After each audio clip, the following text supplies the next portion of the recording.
మార్చాం. వైఎస్ఆర్ మీద ఉన్నటువంటి గౌరవంతో మేము మార్చాం. వైఎస్ఆర్ ముఖ్యమంత్రిగా ఉండి మరణించినటువంటి వ్యక్తి, రాష్ట్ర ప్రజల గుండెల్లో ఉన్నటువంటి వ్యక్తి. వైఎస్ఆర్ కడప జిల్లాని కాంగ్రెస్ పెడితే వైఎస్ఆర్ కాంగ్రెస్ పార్టీ పేరుతో వచ్చినటువంటి ప్రభుత్వం కడప తీసేసింది. What is wrong in it అంటున్నా. దాన్ని మళ్ళీ మార్చాలా? మార్చకపోతే నిద్రపోడా చంద్రబాబు నాయుడు గారు? మారిస్తే ఏం సాధిస్తాడు? అరే పేర్లు మార్చడం అంటే సూపర్ సిక్స్లు చేయి, నీకు మంచి పేరు వస్తుంది. ఇచ్చిన హామీలు నెరవేర్చు, మంచి పేరు వస్తుంది. ప్రధాన ప్రతిపక్ష హోదా మంచి పేరు వస్తుంది. చనిపోయిన రాజశేఖర రెడ్డి గారి పేరు దగ్గర కడప చేర్చి ఆనందపడితే ఏంటి అంటున్నా. ఎస్, మేము మార్చాం. మేము ఎన్టీ రామారావు పేరు కూడా పెట్టాంగా, అది కూడా మారుస్తారా? ఈ చిన్న చిన్న విషయాల మీద ఎందుకు చంద్రబాబు నాయుడు గారు అంత తాపత్రయపడుతున్నాడో ఇంత వయసులో నాకు అర్థం కాల. ఇంకా అసెంబ్లీ సమావేశం ముగిసిన తర్వాత తెలుగుదేశం పార్టీ సంబంధించిన శాసనసభ్యులు, మంత్రులు మంచి సాంస్కృతిక కార్యక్రమాలు నిర్వహించారు. మీ మీద కూడా చర్యలు వేసినట్టున్నారు. ఏం శర్మ గారు, నిజమేనా? నేను ఒక మాట చెబుతానండి నారాజు, ఇను. శాసనసభ సమావేశాలు, బడ్జెట్ సమావేశాలు జరిగిన తర్వాత శాసనసభ్యులు, శాసన మండలి సభ్యులు చక్కగా క్రీడలు ఆడుకోవటం, నాటకాలు వేసుకోవటం, పద్యాలు పాడుకోవటం, ఏకపత్రాభినయాలు చేసుకోవటం అనేది పూర్వ సాంప్రదాయం. నేను శాసనసభ్యుడిగా ఉన్నప్పుడు, ఇది 89, 94 మధ్యలో ఇలాగే జరిగింది. అప్పుడు రాజశేఖర రెడ్డి గారు లేరు, విజయభాస్కర్ రెడ్డి గారు, జనార్దన్ రెడ్డి గారు ఉన్నారు. ఇప్పుడు చాలామంది నాతో పాటు ఉన్నవాళ్ళు చనిపోయారు. గురునాథరావు గారు, మేమంతా క్రికెట్ ఆడాం. వేదవ్యాస్ గారు, మేము నాటకాలు ఆడాం. మరి ఏంటి రాజకుమార్ గారు చీఫ్ విప్గా అన్నీ కూడా మెయింటైన్ చేశారు. అప్పుడు స్పోర్ట్స్ మంత్రిగా హనుమంతరావు గారు ఉండేవాడు. చాలా ఆహ్లాదకరమైనటువంటి వాతావరణంలో చక్కగా జరిగేది. మంచిదే, సంతోషం. చంద్రబాబు నాయుడు గారికి గుర్తొచ్చింది. ఇప్పుడు పోయినసారి 5 సంవత్సరాలు లేనప్పుడు ఉన్నప్పుడేమో గుర్తురాలా, ఇప్పుడు గుర్తొచ్చింది, సంతోషం. మేము పెట్టలేదు, ఆయన పెట్టాడు. మంచి మంచి క్రీడలు ఆడారు, అద్భుతంగా.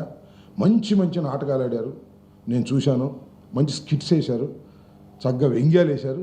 వేశారు కానీ దానిలో కూడా జగన్మోహన్ రెడ్డి గారిని మర్చిపోలేదయ్యా.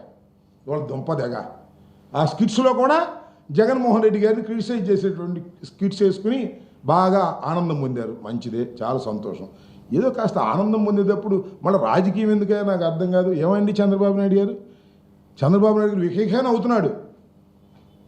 అట్లాగే మన పవన్ కళ్యాణ్ గారు నవ్వుతున్నాడు. ఆ పదకొండ అంటే నవ్వుతున్నాడు. నవ్వు నాయన, మాకేం అభ్యంతరం లేదు. ఎందుకు ఆనందం అంటున్నా. మంచి నాటకాలు వేశారు, నేను చూశాను.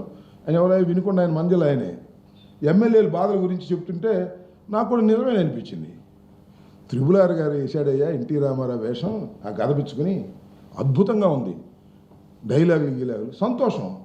మళ్ళీ ఎవరు మన దుర్గేష్ గారు వేశాడు బాలచంద్రుడు, చాలా అద్భుతంగా ఉంది, సంతోషం. కానీ ఒక్కటి మిస్ అయిందయ్యా. ఏమయ్యా, ఒక్కటి మిస్ అయింది. ఏమయ్యా, ఒక్కటి మిస్ అయింది. ఆ ఒక్కటి ఏంటంటారా? చంద్రబాబు నాయుడు గారు ఒక పాత్ర ఇస్తే బాగుండేది. శకుని పాత్ర ఉంటుందే, పీతుహు అని శకుని పాత్ర ఒకటి ఉంటుంది. అసలు మీరు ఊహించండి, మన త్రిపులార్ గారు దుర్యోధనుడి పాత్రకి ఎంత చక్కగా ఫిట్ అయ్యాడో, బాలచంద్రుడికి దుర్గేష్ ఎంత బ్రహ్మాండంగా ఫిట్ అయ్యాడో, శకుని పాత్ర వేస్తే మాత్రం చంద్రబాబు నాయుడు గారు బ్రహ్మాండంగా ఫిట్ అయిపోయాడు. అసలు అనుమానమే లేదు. నేను కోపంతో చెప్పటంలా, శకుని పాత్ర అంత గొప్పగా ఉంటుంది భారతంలో కదా, అద్భుతంగా ఉంటుంది. అలాంటి శకుని పాత్ర ఒక చంద్రబాబు నాయుడు గారు వేసి ఉండేట్టయితే అబ్బో ఇవాళ సందడిగా ఉండేది అనుకో. మమ్మల్ని తిట్టినందుకు ప్రతిఫలంగా ఉండేది. సందు తిరిగినప్పుడల్లా మమ్మల్ని తిట్టేటటువంటి కార్యక్రమం చేసేవాడు శకుని గాక ఏమవుతాడు చెప్పండి స్వామి. అది నా అభిప్రాయం. ఓకే,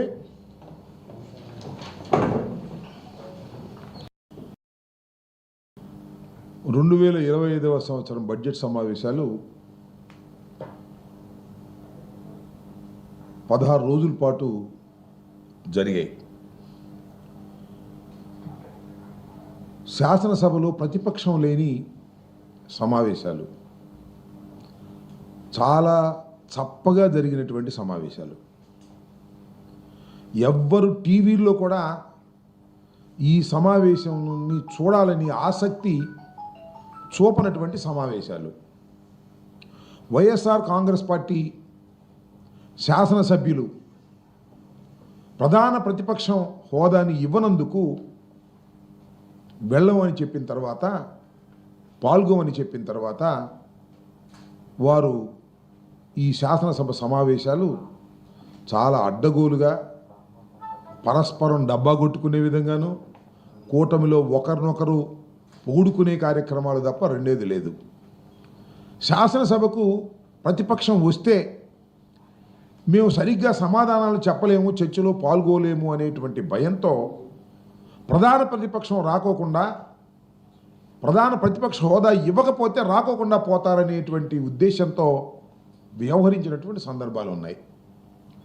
ఈ సందర్భం వలన టోటల్గా శాసనసభ సమావేశాలు అంటేనే ఆంధ్ర రాష్ట్రంలో లేదా దేశంలో అసలు చర్చ ఏం జరుగుతుంది, అడిగిన ప్రశ్నలకు ఏమి సమాధానం చెప్తారు, ఏ వాస్తవాలు బయటకు వస్తాయి అనేటువంటి ఉద్దేశంతో, ఉత్కంఠతో రాష్ట్రంలో ఉన్నటువంటి ప్రజానీకం టీవీలో లైవ్లు చూస్తారు.